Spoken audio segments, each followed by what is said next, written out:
Okay.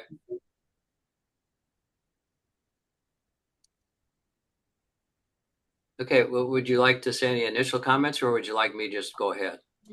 Just go ahead. Yes. Okay. Well, thanks again for inviting us. We've put together a panel of four of us from different parts of the world to talk about our organizations at various levels, at the university level, at the national level, and hopefully even a broader level. I'll be moderating this session. And just very briefly, we'll have each of the four speakers talk for less than 15 minutes, and we'll allow about 5 minutes for questions. And then I'll go on to the next speaker and the next speaker, then I'll finish up, hopefully giving us enough time at the end to have a more broad discussion and questions from everybody. We'd like everybody to be involved with this as much as possible. One other thing I should note, if you're just joining, because of the Zoom license that we currently have, we're probably going to need to log out and then log back in, as I understand it, in maybe 15, 20 minutes or so. So if you get logged out, don't panic. Just log back in and we'll just pick up again because I think the license is like a 40-minute license. So with that brief introduction, let me introduce Al Hermsen from the University of Michigan in the United States, who is going to be talking about his retiree organization. Thanks, Al. Good, good. Sentiamo questo qui che entra. Well, thank you, Eric. Again, my name is Al Hermsen. I'm on the board at the University of Michigan Retiree Association and actually a past president. I've been on the board for about 12 years. My career at the University of Michigan, I worked mostly in the business office, mostly in research accounting. Later on in my career, I moved over to the student financial aid office and was a director in that office. We have a very broad and successful retiree association at the University of Michigan, and I'd like to describe it a little bit to you. I hope it will uh, help you organize or expand your retiree program for faculty at your universities. Let me give you just a little bit of history first. The University of Michigan has had a retiree association. The faculty organized a retiree association in 1953. There was even some efforts before that time period. It was restricted to faculty and just a few high-level administrators for a number of years. But in 1996, they expanded it so that all retirees from the university could join the organization. For a long time, it was they just had a speaker and maybe a meal or that type of thing. But over the last 28 years, we've greatly expanded um, to include a variety of programs for faculty and staff to keep what I call mentally, physically, and socially active. Um, if I can get my mouse to work, ooh, there we go. Um, Uh, we, uh, we monitor retiree benefits as one of the key things that we do, and we educate retirees on university policies and procedures, which are often, particularly those that pertain to retirees, that are often changing. We now have over 1,800 members. We kind of vary between 1,800 and 2,000 members each year. Uh, our theme is get connected, feel connected, and stay connected. Um, the university the mission statement we strive to create a vibrant community for educational, social, and community service engagements. We keep a strong connection with the university leadership and promote areas of common interest and a continuing affiliation with the university. What we try to do is enrich retirement years by staying intellectually engaged and deepening relationships with other faculty and staff members, former staff members. I know that I've met through the retiree organization so many people that I just didn't work with at all when I was active at the university, and now we've become good friends and actually have collaborated on a number of very interesting projects. Um, our current just a few of the programs that we have available. I'd like to review with you.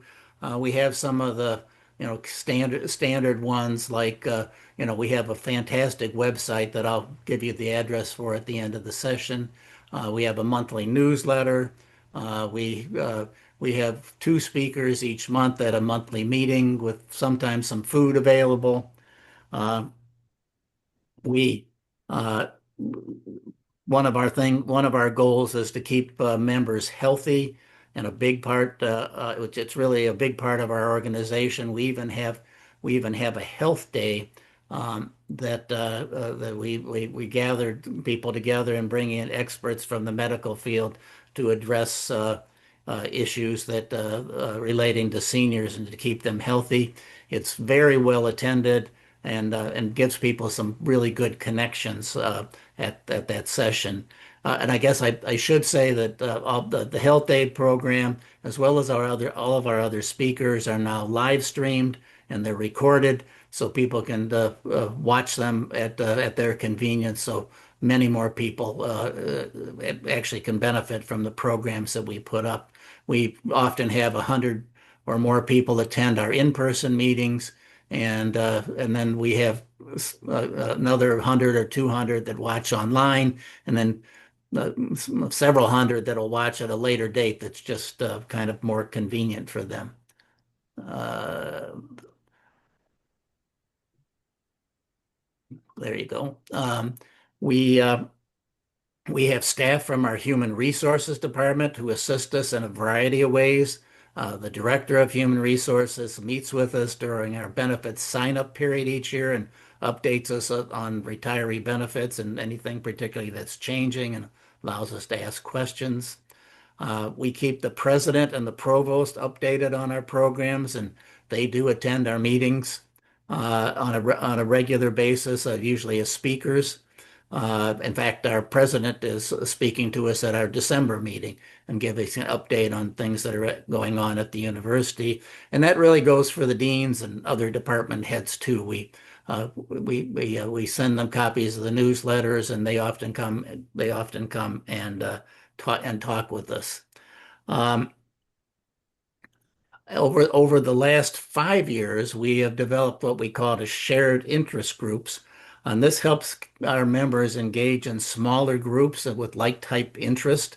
It helps people connect and keeps them, again, my theme, mentally, physically, and socially active. For example, we have a book reading and a travel discussion group. And then we have active groups that go walking and hiking and biking, even a kayaking group and other groups. And some people get together to play games like Mahjong and others. It just creates some fantastic conversations within these groups. My mouse is not working well. Uh, we have we have a social media presence, so we have Facebook, Instagram, Blue Sky, podcast, all available for people that prefer communicating in those kind of ways. We recently developed a 5-part Retiree and Thrive series of articles that's available on our website for you to look at, that helps people that are considering retirement as well as those that are having trouble adjusting. It's really a very good series. I'd encourage you to take a look at it. We have a strong connection with our Alumni Association, and I can go into more detail on that if we have more time. Um, Community service is a very important part of our mission. We have a committee that organizes group volunteer efforts in the community. We also have on our website, we worked with our United Way program to set up a listing of volunteer opportunity programs in our area so that you can volunteer on an individual basis. Um, of course, not all retirees, but a lot of retirees enjoy traveling. So we have travel trips available. A lot of them are by bus. We do some in the local area by walking. But we go to a wide variety of interesting places. We attend plays together. Um, it keeps us, the members, really connected and engaged in a great way. Um, our funding, I thought you might be interested in. Oh, I knew that. Why does that happen to me all the time? There we go. Our funding, I thought you might be interested in. We have a budget of about $50,000 a year. We have dues. We get donations. We have sponsors. The president's office supports us, and then we invest and funds it, and we have interest coming in. I know most of you are not familiar with our tax system, but within our U.S. tax system, we've got a status so that we can receive donations um, from people. So that's helpful to us. And I know a number of you have asked about are you allowed to keep your email addresses? And we are allowed to keep them at the university. We also get that expanded Zoom, so we wouldn't have to cut off at 45 minutes. And I will warn you, though, that if you have an email address, once you pass away, it goes away immediately, and sometimes that can be a challenge for your spouse or others that are remaining. Um, I just list some of the challenges here that we face. I'm not going to go into detail on that. If you're interested in that, there are challenges of, the administration constantly changing, continuing to find funding. We have members that pass away and we've got to replace them. Even just getting people to know about our organization is one of our biggest challenges. Um, the University of Michigan is a member of what we call the Big Ten Conference. It's an organization of academic and athletic for academics and athletics. Um, Most of these and there's 18 universities in the Big Ten, many of which I'm sure you've heard of. Um, Most of them have retiree associations, and those retiree associations have a wide variety of events and activities, some of which the University of Michigan does not have. So I thought you might be interested in some of them. Northwestern University, for example, their emeriti faculty work with others to provide mini courses for the community. Michigan State has an endowed scholarship program that gets lots of attention. Purdue and Michigan State don't have any dues and allow all retirees to join the retiree association. So you automatically become a member. So they're much larger than most of the rest of our organizations. Well, my mouse just doesn't want to cooperate with moving here. Well, Purdue and then Washington and UCLA and USC have full-time staff and offices that support their retiree organization. That certainly does help with expanding the number of things they can do. The University of Minnesota, I'm stealing this from Eric, has a professional development grant program to support continuing scholarship and new projects that up to $7,500. The University of Illinois, the University of Illinois has is connected with the state of Illinois, so they get resources from their state program. Um, the University of Iowa as a senior college that with classes taught by emeriti faculty in humanities, sciences, the arts, a variety of things. Indiana's kind of unique. They actually have a emeriti house where the retirees can gather for discussion and meetings. Um, Purdue University created a health insurance program within their retiree organization, so they kind of broke away from the university to do that. Um, the University of Wisconsin has an electronic technology committee, which I'm hoping that we can set up because we all have challenges, as you can see today, with dealing with technology, and that they have people that come in and advise them and help them with their cell phones and everything. And Nebraska has a connection with a larger national organization, and that allows them to expand their number of activities. And I don't know if I hope that stays within my 15 minutes. And there's my contact information. If you have questions, I'd encourage you to take a look at our website, and it'll show you more of the things that I've talked about in more detail. You can see the kind of programs we have. You can even watch our recordings are on podcasts, so you can even listen to some of our speakers if you find something is interesting there. But it really does keep our retiree association does keep our faculty as well as other staff members connected with the university, and again achieves our goal of keeping us active both physically, mentally, and socially. Excuse me, let me interrupt for just a second. We have about 20 seconds left. So just as a reminder to everybody, It's 2 minutes. 2 minutes left. 2 minutes? Okay, I see a 15-second thing on my screen. But just as a reminder, everybody, if you get logged out, just log back in right away, and then we'll just pick up again. Sorry, Al. Okay, well, that's it. If you have any questions, I'm happy to answer them now, or we can. Most of the people. So it looks like most of the people have logged back in. I see 17. But while we're waiting for everybody else to log back in, if there are questions for Al, we have a few minutes for that. And we'll have more time at the end as well.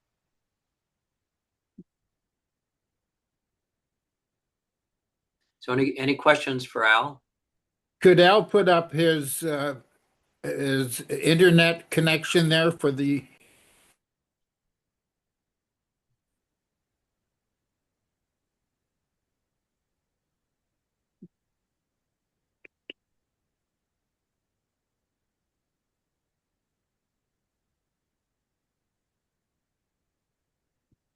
Yep.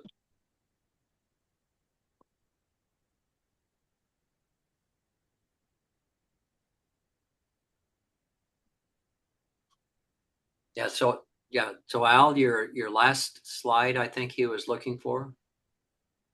And Al, you're muted. You're muted.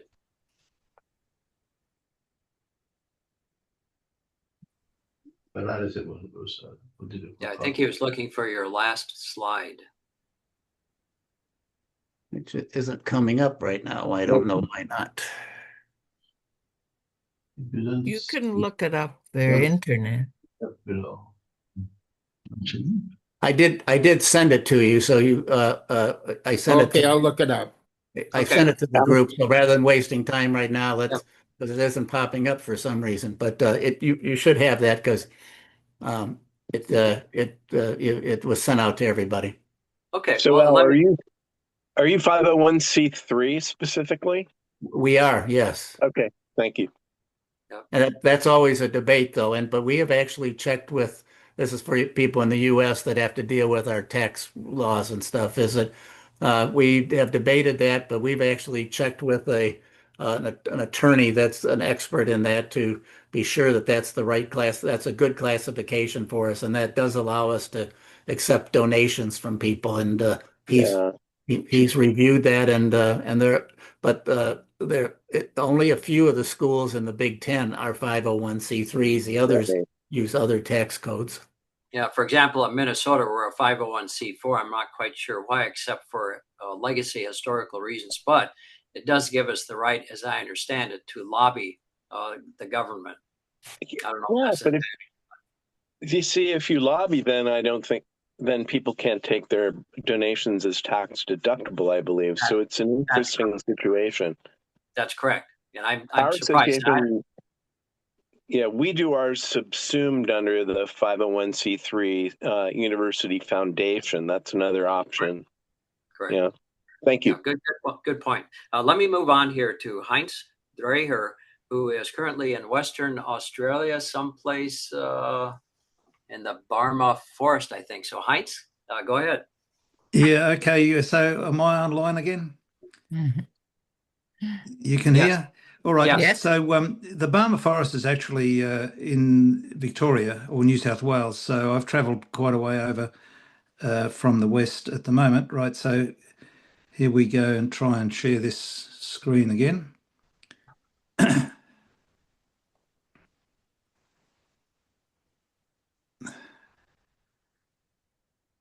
So the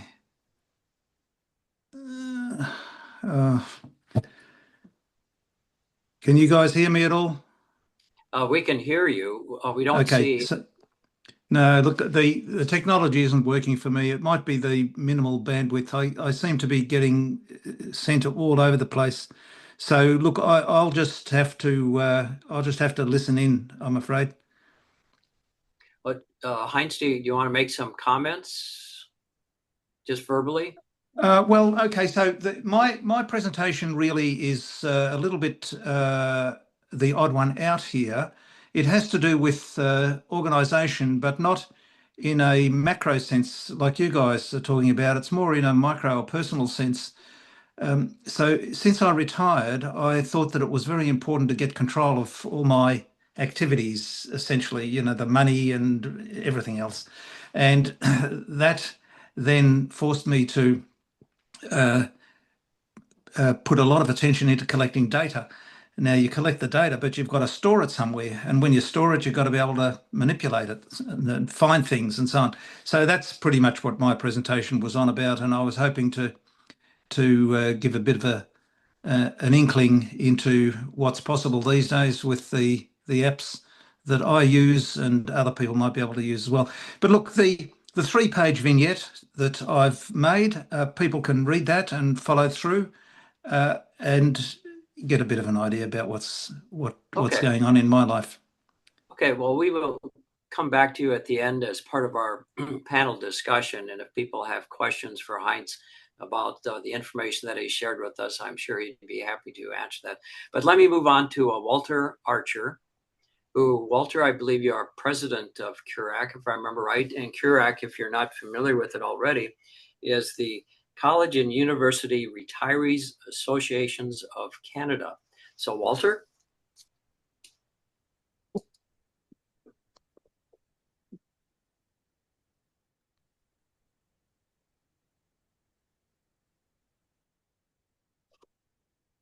And Walter, I don't know if you're still muted.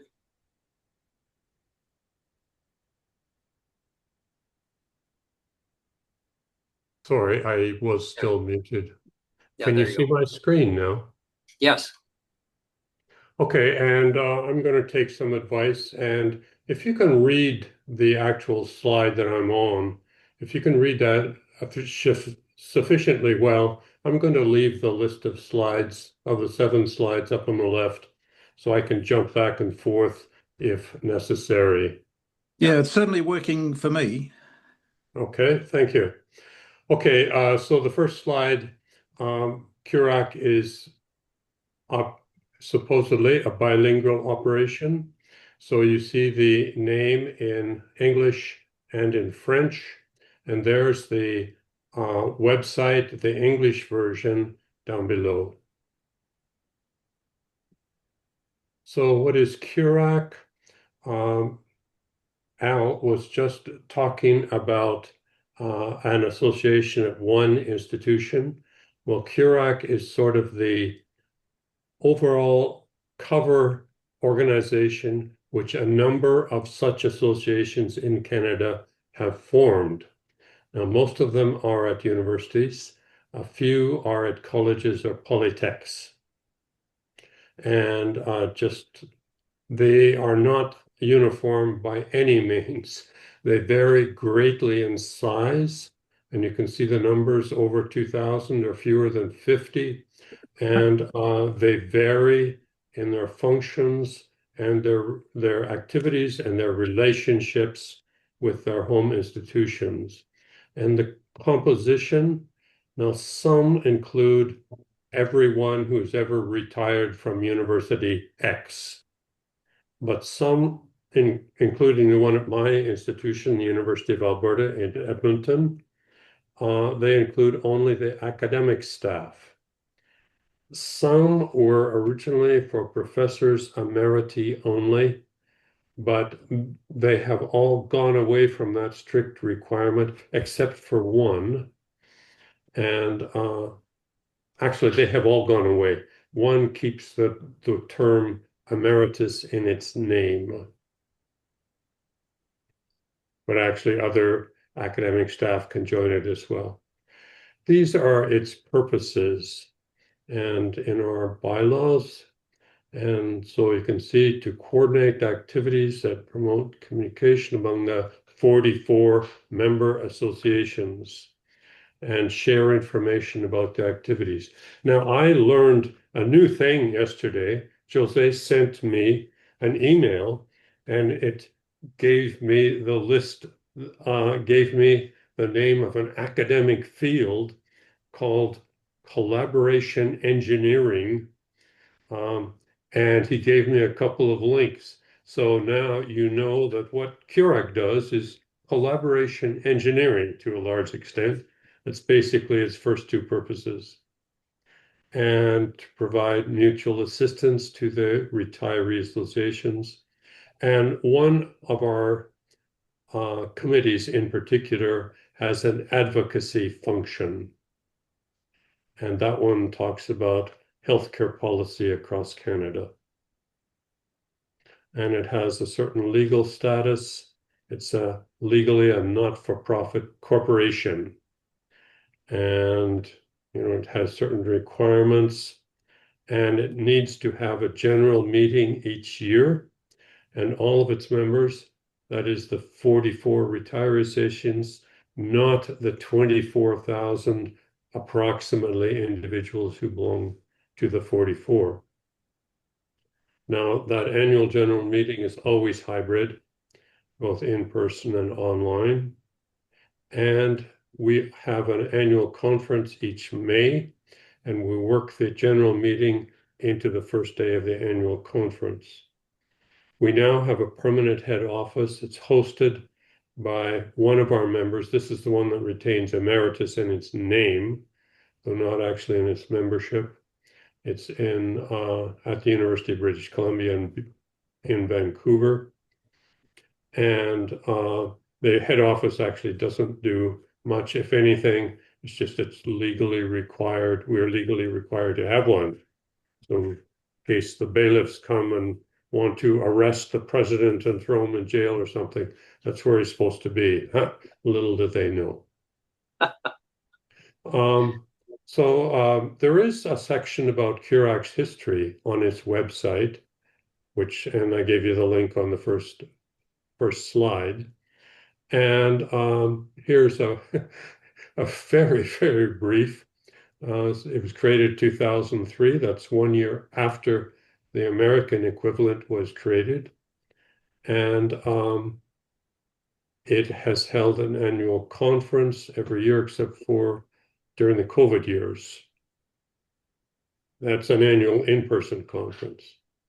Now, you may think this is a bit strange, but it comes around to what I'm going to say for the next slide. We have about $50,000 in revenue per year. That's 50,000 Canadian. Only about 7,000 comes from membership dues from the 44. In fact, if the Retiree Association has fewer than 100 members, it pays no dues. And then after 100 members, it goes up in concert with the membership, but it stops at $300 per year. So no matter how big our institutions are, they pay only $300 per year to CURAC. And that amounts to only about $7,000. Most of our income, in fact, comes from our relationships with these affinity marketing partners. Those are commercial operations that sell various services and goods that are of interest to retirees. And there's a whole list of them. There are currently 8 at that link. Things like, hearing aids, eyeglasses, travel tours, and so forth, other insurance. And finally, we have now some paid staff member. We have an administrative assistant for 2/10 time. That is 1 day a week, and just starting a few months ago. It's the first time CURAC, in its almost 25-year history, has ever had paid staff. Otherwise, it's relied entirely on volunteers, several of whom are on this call. In fact, several of the board members of CURAC are listening in and checking to make sure I get things right, as well as the past president, Ken Percival, who knows a lot more about CURAC than I do. Anyway, we have a number of current issues. These I think, are the big ones. Some of our affinity marketing partners are not happy with CURAC. That is because the partners are interested in the 24,000 people who could buy their insurance or their hearing aids or whatever. We can't communicate directly with those 24,000. We have to communicate with the 44 members and rely on them to communicate with the 24,000. Some of them don't. And this is irritating for our affinity marketing partners. So this is a problem.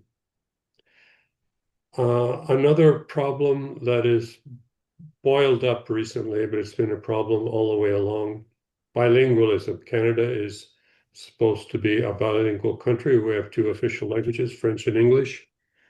About 20 to 25% of all Canadians are French speaking, but of CURAC's 44 members, only 3 are at Francophone institutions. 2 are bilingual, that is, universities operate in both French and English. But the CURAC as an entity, the central agency, the board, operates almost entirely in English. The board meetings are entirely in English. And most of the conferences function entirely in English. There was an exception last year. The conference was hosted by McGill University in Montreal, and that conference was fully bilingual, and that is the model that I think we should be aiming at. Anyway, we've just formed, or are in process of forming, a task force to build up the French side of our operation. And as I said, we have an annual conference every year. Next May, it's going to be in the Vancouver area, hosted by Simon Fraser University, one of our members in that area. And we assume that since Simon Fraser has a very nice campus right in downtown Vancouver, that's where the conference would be held. But the local people who are going to, many of whom will attend that conference, said no way, because it's difficult to drive in downtown Vancouver. It's impossible to park. So they decided we will hold the conference in this lovely hotel right on the bank of the Fraser River. It's in a sort of suburb of Vancouver called New Westminster. It looks lovely. And so that's where we will be, and you're welcome to join us if you want to. So that's about all I have to say. Okay, well, thanks, Walter. You know, let me just start the questions. We have about 5 minutes for questions here, but the idea of English and French, about how an organization operates with multiple languages, is one of the things that's actually come up within our Rohi organization as we start to consider how we might engage across the rest of the world, and whether or not operating only in English would be a barrier to our collaborations. Maybe that's a conversation at the end of our meeting today, but I think that's a good point, because that is one that has come up. So Walter, my question, I know you talked about this, but is the intention to have your collaborations in Canada both English and French for everything, or just English, or just French in some situations? I think we're trying to make it approximately equal. It never is. Canada is supposed to be, like our parliament is supposed to be, bilingual and so forth. But the conference last year in Montreal, they had simultaneous interpretation for all of the presentations. and for the annual general meeting. I think that is something we should do. It's expensive, but I think it's worth it, and it would make the Francophone institutions that do not, their retiree associations do not belong to CURAC, it would give them some incentive to belong. And so simultaneous interpretation is one thing. Translation of everything that goes on our website, we're behind with that. We never quite keep up. But, you know, it varies across the country. Like where I live in Edmonton, it's in the west and it's the furthest north big university in Canada. In fact, only 2% of the Canadian population lives north of Edmonton. You heard me grumbling about the snow this morning here in Edmonton, but and here I would say in the city of Edmonton, French is probably the fourth language after English, Chinese, Punjabi. Oh, interesting. So for example, at one point I was pretty good in French, but that was 40 years ago before I moved back to Edmonton. And now I use my French hardly at all. I'm even having trouble reading French now, and that used to be a breeze. And so that's an issue. I'm going to take a French course. I'm just picking out the one I'm going to take, and I hope to get my French polished up by the time we have our conference again. Okay. And I see my colleague and board member of CURAC, Bill Copps, has his hand up. Yes, Bill? Yeah, well, Walter, I just so people are clear, it's English and French are the official languages of the country, and the official language, a designated language in some of the provinces, which means that people would have access to federal services and provincial services in both languages. And of course, what Walter said about associations such as ours attempting to be truly bilingual is important. But those are the two official languages of the country, even though Walter points out that there are many other that may be predominant in some areas. Okay, thank you. Other questions for Walter? We still have a couple of minutes. And I can't see everybody on the screen, so maybe if you can just speak up if you have a question. Oh, by the way, I think the Europeans really are the people to ask about operating in multiple languages. Yeah, hopefully we'll have a chance at the end here, maybe to talk about that a little bit more, unless some people have some comments about that right now, which would be welcomed.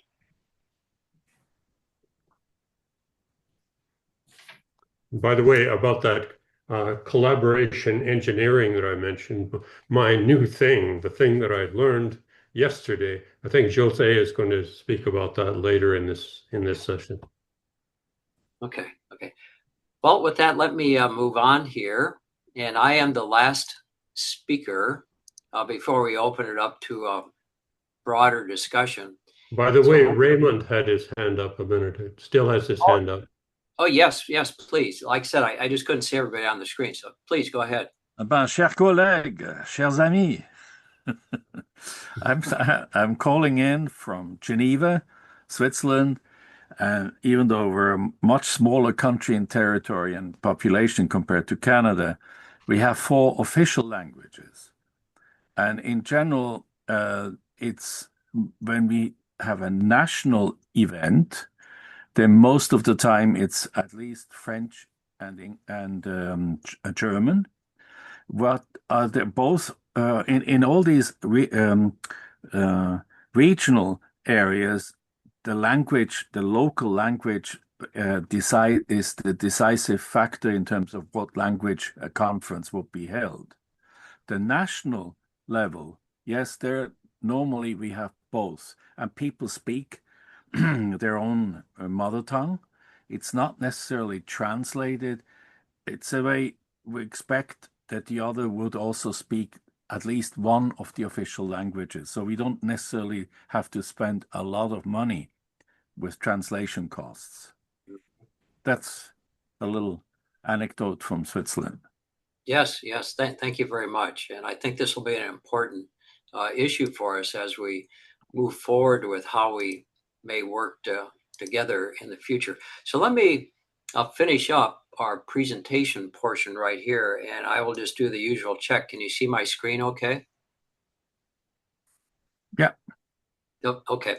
So I'm Eric Hockert. I'm president-elect of AROHE, which is the Association of Retirement Organizations in Higher Education, currently covering the United States and Canada. We can talk more about some recent discussions that we've been having about expanding that, but today it's the United States and Canada. I don't take office as president until 2027, when my influence will increase. This is basically a description of what we're trying to do, not only considering retirees to be people that sit on the couch or something. And all of us here, I believe, are actively engaged with our organizations. And we want to recognize that as we retire, we continue to contribute. Not only our institutions maintaining an engagement with them, but also with our communities and, as it says here, kind of the greater good. What is AROHE? AROHE is essentially an organization of organizations. The organizations, the retirement organizations that are associated with their home higher education institutions have their members, but those members are not direct members of AROHE. So it's the retirement organizations that are members of AROHE. Now, what we do is we have a number of services. I'll just give some examples of the kinds of things that AROHE does to support our member organizations. But to start with, this is kind of some perspective on what exists in the United States. In this case, there are over 2,000 United States higher education institutions, colleges, and universities that do not have retiree organizations. I'll talk a little bit more on the next slides about those that do and who are members of AROHE. And I don't know the source of this information. I think our executive director put this together, but pre-retirement professionals ages 55 to 65 within higher education, several 100,000 of those, and current retirees 65 plus, over 400,000, almost 500,000 of those. For AROHE, we have about 100 retiree organizations across the U.S. and Canada, as Walter was mentioning, with over 74,000 retirees actively engaged through those retirement organizations. So that gives you a sense of the size of AROHE. Now, one of the things that we've done recently is to recognize, as I mentioned in a previous slide, that there are some retirees who do not have a home retirement organization. And we thought it would be beneficial to them if we established an organization for those retirees without a retirement chapter. So just this year, we put together and established what's called a virtual retirement chapter that currently has maybe about 50 people. So it's just in its formation stages this year. We expect it to become greater than 100 and possibly approaching 1,000 or so people within this one retirement chapter, which would be all virtual, all online interactions. Now, we support our retirement organizations, again, in the United States and Canada, through a number of activities and resources that we have. So I'll just give some examples of these very quickly. One is we have a member resource center that is available on our website that I showed on the first slide, which is arohe.org, AROHE.org, if you'd like to look this up. We have briefs. These are essentially short how-to documents, just a couple of pages long, so they're easy to read, about how to do various things within a retirement organization. We also have what's called here large-scale events. For example, recently, we've had a series of online virtual Zoom events. We called them Reimagining Retirement. One example was we had an estate planning activity. We had another one related to the importance of relationships, personal relationships in retirement or throughout our lives for happy, healthy lives. The scale of this, we had over 1,000 people register for this series. In 2026, October of 2026, we're planning an in-person conference. Was interrupted because of COVID for the past couple of years, but we plan to start that up again. I should mention that Walter Archer is also a member of our planning group, and we welcome Walter and the experience that Kurak has, and he's brought a great deal of expertise and ideas to us, so I'm glad that he's part of our group as well. These typically have 100 plus attendees, at least in the past, and the one in October of 2026 will be at the University of Florida in Gainesville, Florida.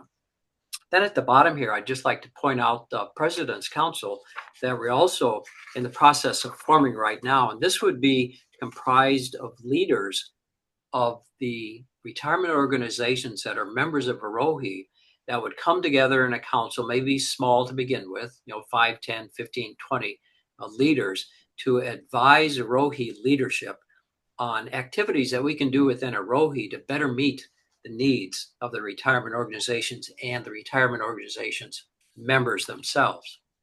We're looking to expand the services that we provide, additional Reimagining Retirement series. I mentioned the estate planning series that we had recently. We have many more in the works right now.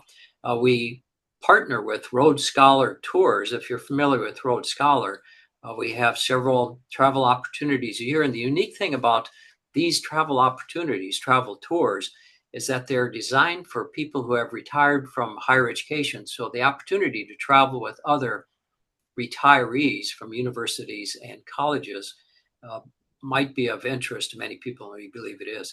We also have some online resources. I mentioned the briefs, as well as recently we have established a bookstore, helping make books of interest to retirees easily accessible.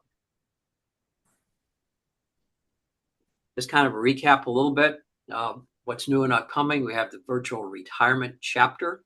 That's for higher education retirees that don't have a retirement association, or even those that have moved away from their higher education institutions and still want to maintain some activity in collaboration or in association engagement with other retirees from higher education.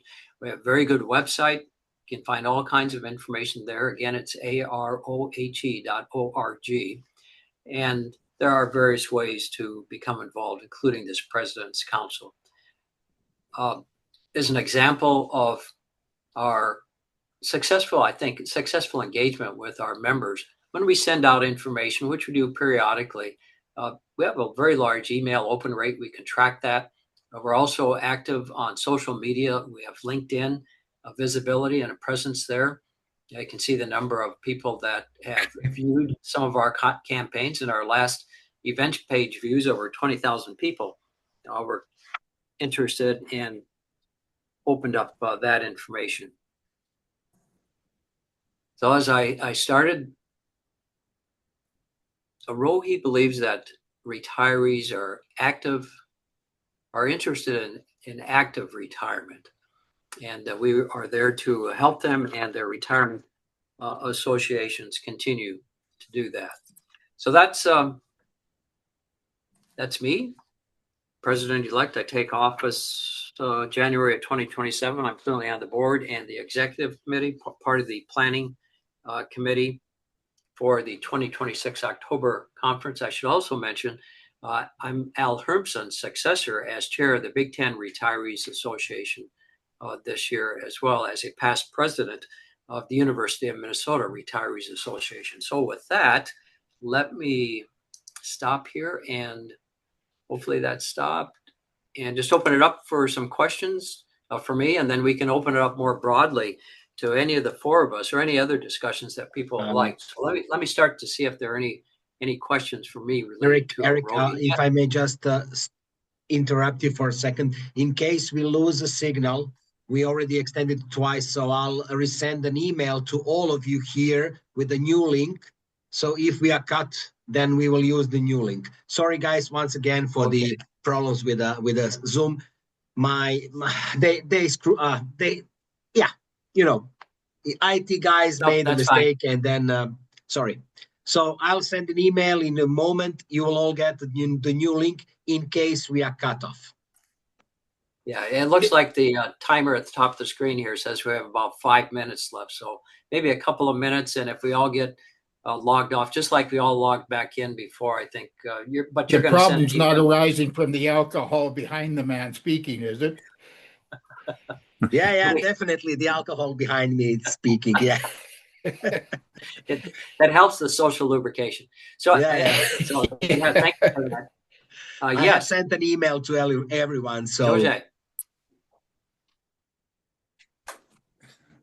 I would like to refer to what you said about pre-retirement persons, transition to retirement. For about 3 years, we are learning that it's not just about those who retired. It's about those who have to prepare for retirement, since preparation for retirement seems to be something important and needed. Otherwise, to many, it's a shock. Being active, having office, maybe secretary, having computers, then next Monday, nothing. Stay at home, see the TV, and be happy. Yes. So, considering that, I would say, would it be advisable to have numbers put together about thousands of people who were educated, teachers for decades, and then cut off? It's a major group at university, in the country, globally, and this is just something we ignore. One reason that we ignore is we are not organized. I'm so happy to be at this meeting tonight. Today is night in our country, because 2 or 3 years ago, we knew nothing about what's going on somewhere else. And now we are learning. Michigan, for example, they started in 1953. Iraq started in 2003. And we in Europe have nothing to compare with. Is it because we are so smart and we don't need this? Or it's because we don't know it can exist? Or we are just clumsy in making it happen? The only thing I can see is, guys, we better collaborate. And this is what Walter mentioned already. Collaboration engineering. It is something that is not just happening by itself. It's becoming a profession. It's becoming a research field. And this is something what may be very good, very useful for retired professors, because we need collaboration. We may have some experience in collaboration, and we may be ready and open and good-hearted enough to really collaborate as colleagues and friends. Yeah, I think that's a very good. From good this perspective, this is something what Minnesota and Kurak and Rocky can help a lot. Yes, and I agree with that completely. And we were talking about that a little bit earlier about how we might be able to not only provide models. Al Hermsen at Michigan is a fantastic model for an individual higher education institution. Kurak and Rohi and Walter is a part of Rohi, and we collaborate with them. Hopefully, we are both a model and a partner with Europe and the rest of the world to help and assist in any way that we can. There might be some initial things that we might want to consider, but that's the direction that I would like to go. And it looks like we're going to get logged off here in about a minute or so. I have sent an email, and there is a link also in the chat box for the new. Okay. Okay. Okay, maybe we can just log out and log right back in right now. Okay, so I'm going to log out and log back in. But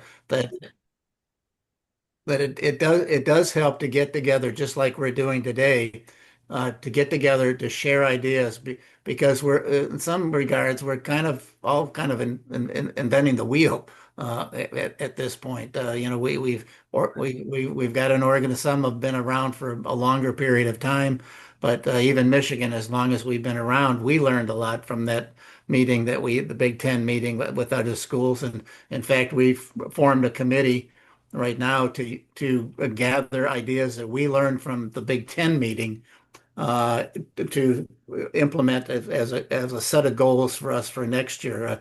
Our board does a retreat each year, and then we put we are constantly looking for new ways to improve our organization. So we set specific goals, much like a university or a company might do, that we set goals for improving our organization each year, and new things come up. Actually, sometimes we get rid of things, sometimes we add things. It is very helpful to collaborate with others to improve your organization. That's why, and this one's really kind of interesting because we have people from all over the world.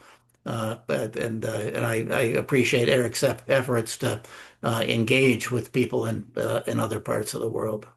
Yeah. Well, thanks, Al. Let me just open it up to other comments or questions. I see Walter is here. Is Heinz still? Yep, Heinz is here. Al and myself, or questions for each other. Or Jose, if there are any of the things that you want us or would like to have us do.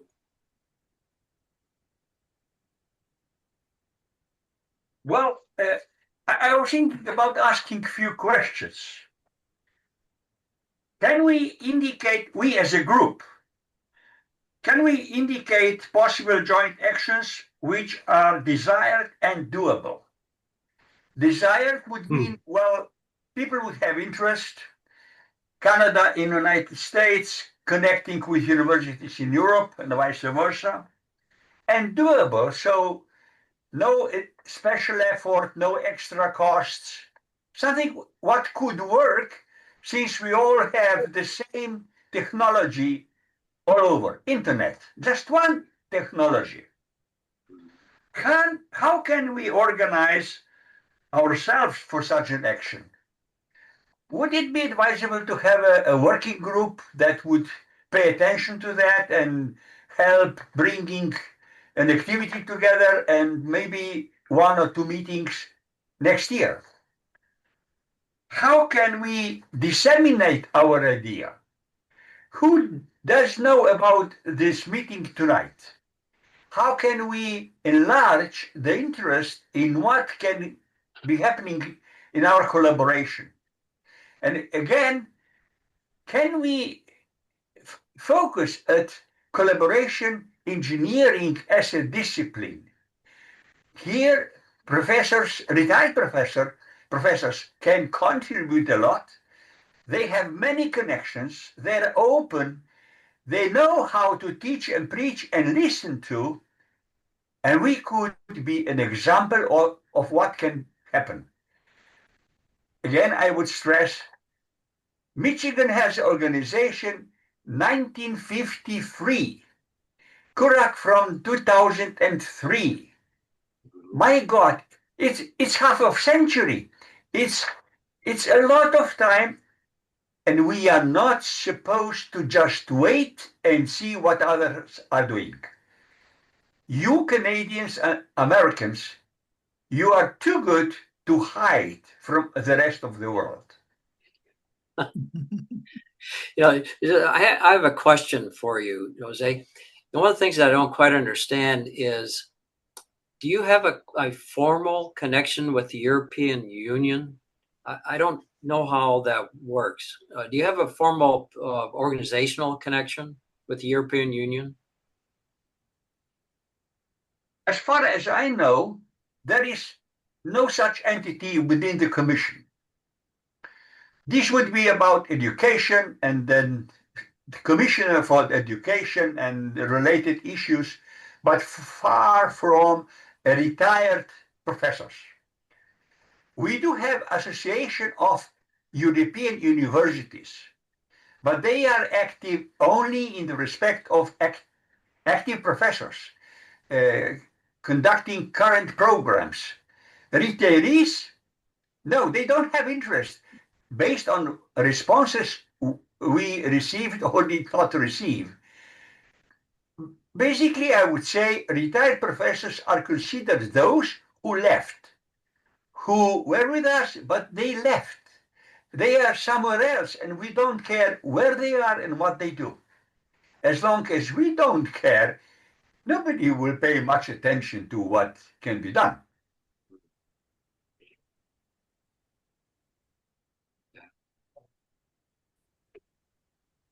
Well, I think you have a good suggestion. If I could just, yes, Walter. I was wondering if you could add how many European universities, and there must be many hundreds of them, have retiree associations, or do you know?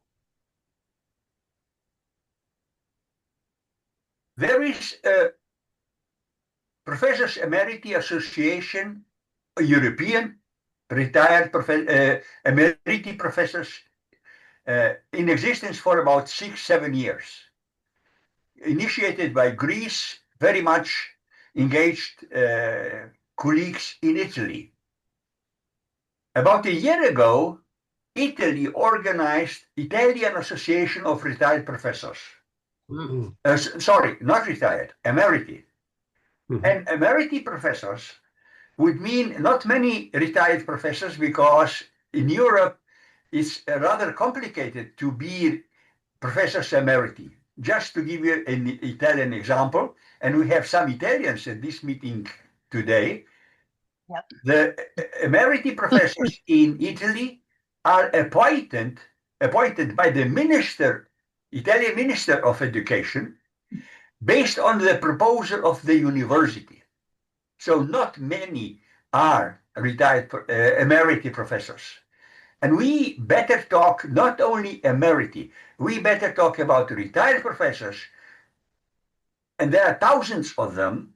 We emeriti can be of some help. Just to give you one example. I am emeriti professor at University of Maribor, Slovenia. And I have the right to keep my email account forever. All the rest are cut by the day of retirement. And we can ask something for our colleagues, not for ourselves. So we have a privilege, and I believe a homework, a duty to help colleagues who just understand that they are cut off, they are afraid of asking questions and grumble, and just think this is the way it has to be done. Really, I don't understand what this is happening, because technology is just too good and inexpensive, could be provided for everybody. I mean, everybody, all retired professors who would like to use it. Sorry, I don't think there are thousands of them who would like to be very active, but some they are, and they are cut off. You know, I like your suggestion, if I understand it correctly, of getting together a smaller select group of people to consider some specific proposed actions, how it would be organized, who could be involved, what kind of actions that you might take. You know, start small. You might think more broadly, but then start with something specific. So I think your suggestion is a good one. I don't know if you have volunteers on the screen here, or you may have other people that you would have in mind, but I would encourage and support your idea of a small group looking at this proposal and putting something concrete together. Can I say something? Yes, Daniela? Yes. Yeah, I'm part of a very small group, the Associazione Emeriti, Professor Emeriti in a quite small University of Modena, and only emeriti professor can join, or senior professor can join to the association. But I'm very interested about your discussion, and I will be happy to be part of a group if we are going to do that.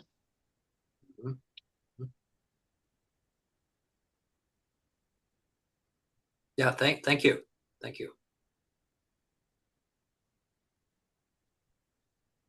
So, Jose, I would, just as a consideration for you, you may already have some people in mind in addition to Daniela. Thank you for volunteering. I'm sure he welcomes that.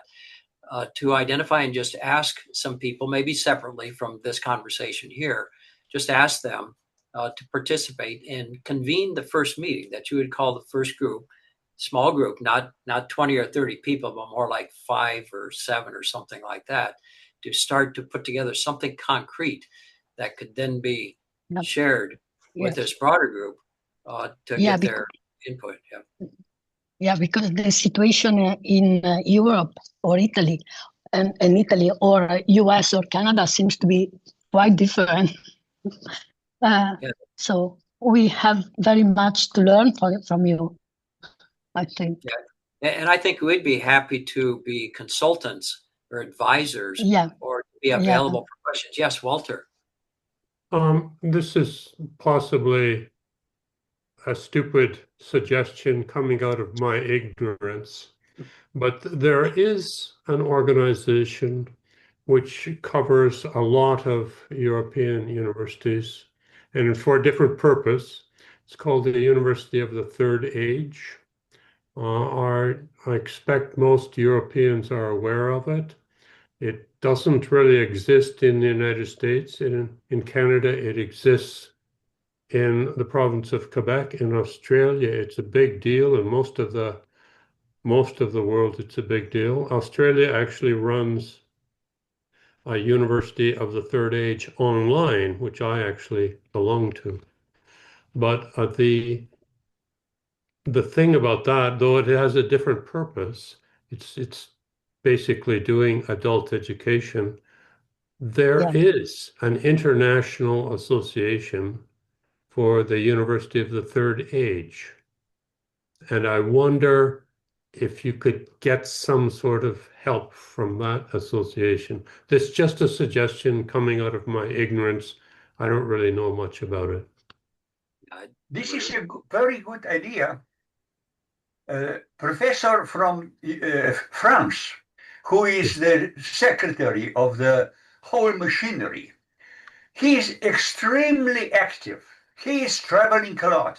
He is putting together the continents, bringing together universities of the third age and opening contacts with formal universities, regular universities. This is a wonderful machinery, very active and very well organized, and they can help a lot, and we can learn a lot from them, how they do it. However, they are active. The president, professor in France, he is an engine, and we can learn from him a lot. I'm receiving regularly his messages since we have contacts, and he knows about our network, and we know about his contacts and conferences and webinars he's organizing all over. Asia, China, all included. Okay. Well, I think putting together a small group would be a good next step, and we still have some time here, but we don't need to continue to go on unless there are some questions or comments, any additional kinds of things. I don't want to hold everybody beyond what is beneficial for all of us. Eric, if I could just ask one question, please, and thank you so much. It's been a really fascinating and helpful introduction for me. You have been talking about an organization engineer, or did I mishear that? Was that you, Walter? Sure. Collaboration engineering. That's what Schultze told me about yesterday. Yeah, I think Walter was the one that had referred to that initially. Right. So, Walter, were there any other comments about that, Walter? What is it? Because I thought, I'm not an engineer next, but I gather I completely misunderstood. It's not engineering. It comes out of the management literature. Schultze could probably tell you much more than I can. He informed me yesterday that this field of study exists. I think we've lost Jose, so that's not going to happen. No, he's still there. Would be good to investigate a bit more about the literature which is already available. Okay. This is something as a recognition of importance of trying to not discover America again, to not discover hot water, but just to copy what is already there and working, learning about how we can share experience. This is a precise title of what I believe we all need. And it's about how can we better collaborate. It's about collaboration, and it's about looking for some mechanisms how it can work, particularly by using technology. And here is internet, here are websites and video conferences which we can have. So nothing would prevent us to be very active in that direction. And this could be a signal for the group that would come together, and we would be happy to work with Modena. They are very active. They responded very fast to this meeting today. And we would just start as is proposed, small group.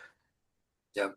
Maybe, I would gladly do so and arrange for a short text, maybe 1 page, with Eric and Walter, that we together would refer to today's meeting and would say, look, guys, this is what we are proposing, and who would like to collaborate? And this would be a good start. I think that's a good start. Yes, yes. Are there any other questions today? Any other comments? Again, I don't want to hold us beyond what is useful for all of us. Al, do you have Okay, any so final... Eric, Yes. can I make a Yes. quick point, please? Yes. Look, the proposed small group is a really good idea. My problem with a lot of this retirement organisations is they're, I suppose, eclectic. Now, Jose has referred already to the fact that that isn't necessarily what is most desirable. Reference was made earlier to University of Western Australia, Mark Tennant. Yes. That is a very closed group. You can't join that unless you've been at the University of Western Australia and you are emeritus. As Jose has pointed out very clearly, there are many, many retired university professors that aren't in that group. And the other point is that you may not actually want to continue an association with the university that you've worked at for a long period of time. There are lots of reasons why that doesn't work. Now, in my case, the thing that I want with technology is I want good access to bibliographic information. Now, the link that's been given on the right-hand side here, or in the chat, by the Emerald publication, yes, that's all free and that's easy. But very often, all you get is the abstract, and you have to find some other way of organising it. Now, in my situation, the only way I can do that is to actually pay money, or to hunt around and find a free version somewhere, pre-publication, and so on and so forth. I mean, that's very tedious. So, Jose, I would like to be considered to join this little working party, on the understanding, however, that I will be pushing very strongly for some arrangement that we can have make access to bibliographic databases. I don't think that's an easy thing, but with a group, I think it's doable.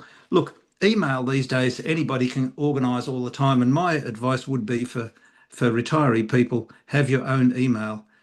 Don't continue with your university email. That's just my experience. It actually took me 10 years to disconnect myself from all the connections that I'd made over 30 or 40 years of university life with my university email. It was a bad choice, as it turned out, but historically that's how it was. All right, so put me down on the list for the short group if you are wanting a maverick to join the group. Yeah, Heinz, I think that's a very important point about the access to bibliographic data, or more broadly, the online databases. For example, here at the University of Minnesota, once we retired as staff, unless you are emeriti, we were completely cut off from our access to the library's online databases. which was unfortunate for many people who continued their research at the university, not as emeriti, but as staff who were active researchers. So I think that's a very good point. Yeah. Just a couple of comments. If you want, I'm happy to serve as an advisor to the group or join the group. We do have successful programs. If you would like me to contribute, I'd be happy to do that. I actually had one other thought is that I don't know if Canada has the University of Windsor has a retiree organization, but I'd invite them to come over to Ann Arbor for one of our meetings. They're not that far. They're only an hour away. So I don't know, you might follow up and offer an invitation, Walter, to if there is they're the only close Canadian university that I can think of that could drive over for one of our meetings, and it'd be interesting for them to see some of the things we do. So if there is, let them know, and they're invited. That's a great idea. I love that. I love that. May I say something? Yes, please. Oh, I'm Dino Giovannini. It is the first time I participate at those meetings, and I'm so grateful to Jose Gricker because he gave us this opportunity. Thanks to Daniela for the speech before she said that we are the University of Modena and Reggio Emilia celebrates this year 850 years of is a celebration of 815 years. So our association started just 7 months ago. In Unimore, Unimore is the acronym of University of Modena and Reggio Emilia. It's a middle university in Italy. And the emeritus professors are only 35, the emeritus professor.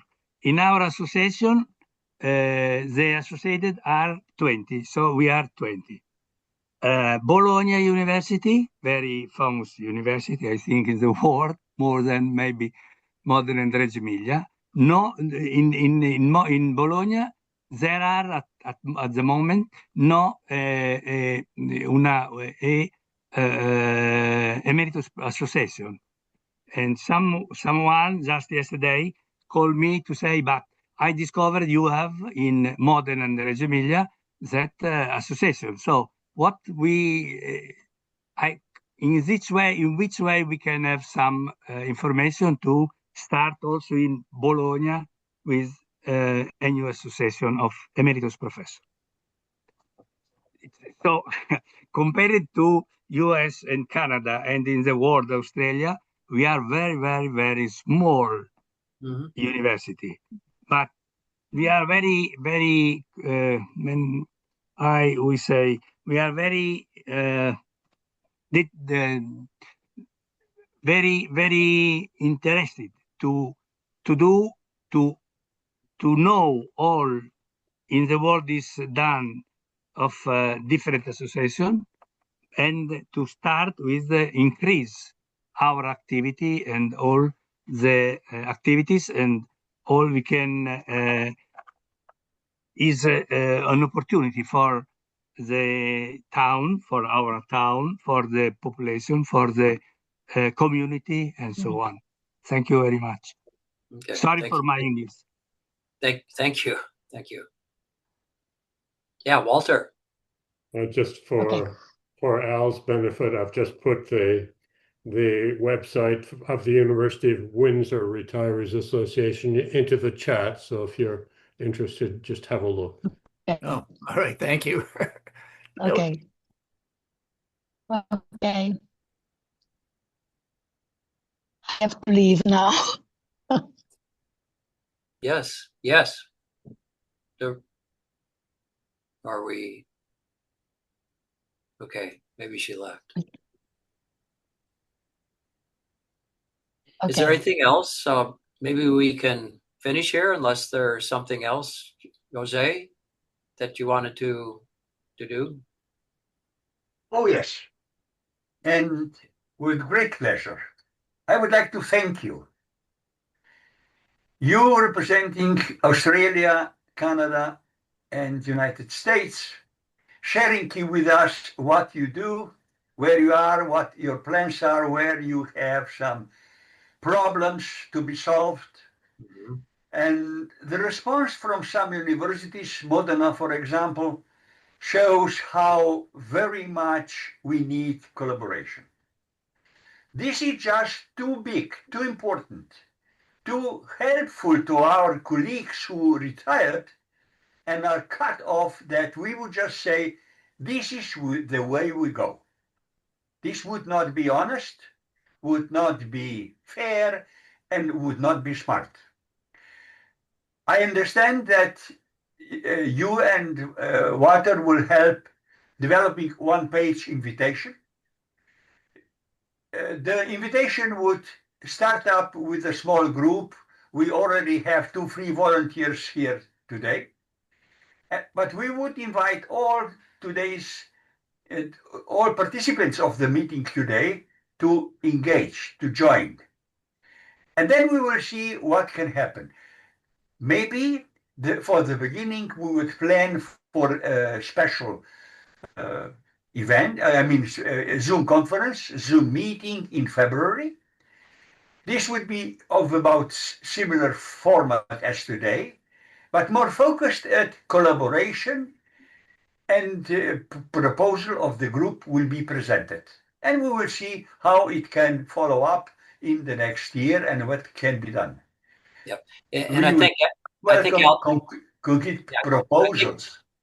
Yep, and I think Al Hermsen also volunteered. Al? Yeah, I'm happy to help. Yep. So 4 of us will write the text. Okay. Based on today's meeting. Yep. So we'll look forward to your initiating that conversation with us. And Raymond has his hand up, and we have 3 minutes left. Yeah, that was I wanted to say. The alcohol guy says 3 minutes. Yes, Raymond. Thank you all. Just briefly, I wanted to say thanks to Jose. He's been the pioneer. He started this whole process, and I think we're going in a very promising direction. One suggestion: there is an organization of the UN in Paris called UNESCO.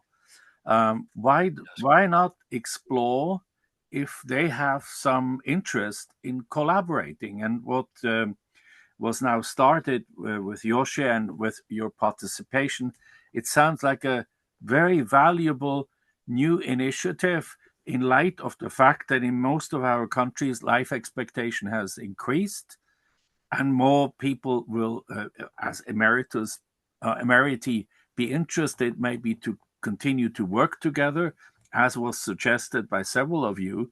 I can try to find out more, and maybe others who are in touch with UNESCO could also explore. Now, our friends from the US, of course, you're a little bit handicapped because your president decided that UNESCO is worth nothing, and so but that wouldn't stop you as an academic and as a university to also be part of such an undertaking. Don't have to ask permission from Mr. Trump. Right. No, I think that's a good suggestion, whether it's UNESCO or other organizations around the world that we're familiar with, at least to make a contact with them to see how there might be some basis for collaboration. Yes, I think that's a very good idea. So I think we're about a minute away before being cut off. So. All right, cheerio, everybody. Thanks very much. Thank you very much. Thank you very much. Next time we'll I'm be going back to to Thank you. Alexander. Thanks. Bye Bye-bye. from Italy. Bye-bye. Bye-bye. Bye-bye. Bye.